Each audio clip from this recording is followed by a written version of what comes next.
آج مدنی چڑیا صبح سے ہی دانا تلاش کر کر کے تھک چکی تھی۔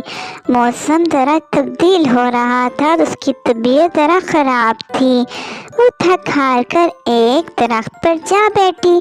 وہاں پر اس نے عجیب ہی قصہ دیکھا۔ ایک مرغا درخت کی سب سے اوپر والی ٹہنی پر بیٹھا ہوا تھا اور بڑا خوش دکھائی دے رہا تھا، اپنے پروں کو پھرپھرا رہا تھا۔ بولا، آج میں بڑا خوش ہوں، اتنے دنوں بعد دھوپ دیکھی ہے، نہیں تو اتنے دنوں سے بارش ہو رہی تھی اور میں بانگ بھی نہیں دے پا رہا تھا۔ آج میں زیادہ سی بانگیں دوں گا۔ اور شروع ہو گیا، ککرکرو ککرکرو ککرکرو۔ چڑیا بڑی دلچسپی سے چنٹو مرغے کو خوش ہوتے ہوئے دیکھنے لگی۔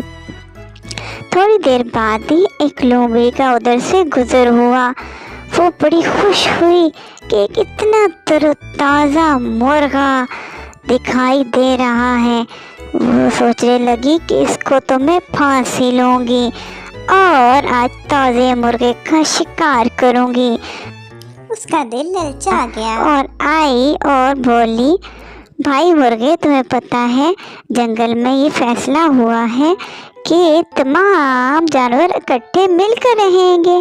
تم نیچے آؤ، ہم مل کر کھیلتے ہیں، میں تمہیں نہیں کھاؤں گا۔ سب نے فیصلہ کیا ہے کہ سب دوسرے جنگل کے جانوروں کو شکار کریں گے، اپنے جنگل کے جانوروں کو تنگ نہیں کریں گے۔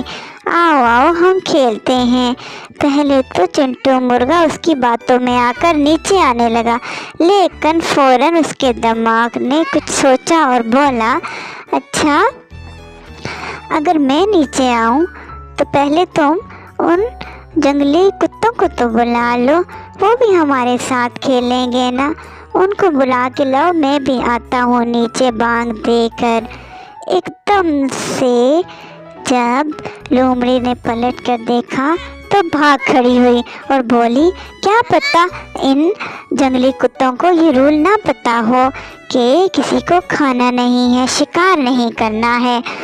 میں پھر کسی دن آؤں گی، اللہ حافظ۔ چڑیا یہ سارا قصہ دیکھ کر بڑی ہنسی اور چنٹو کی چالاکی دیکھ کر خوش ہوئی کہ شکر ہے اس کو اپنا تحفظ کرنا آ گیا ہے۔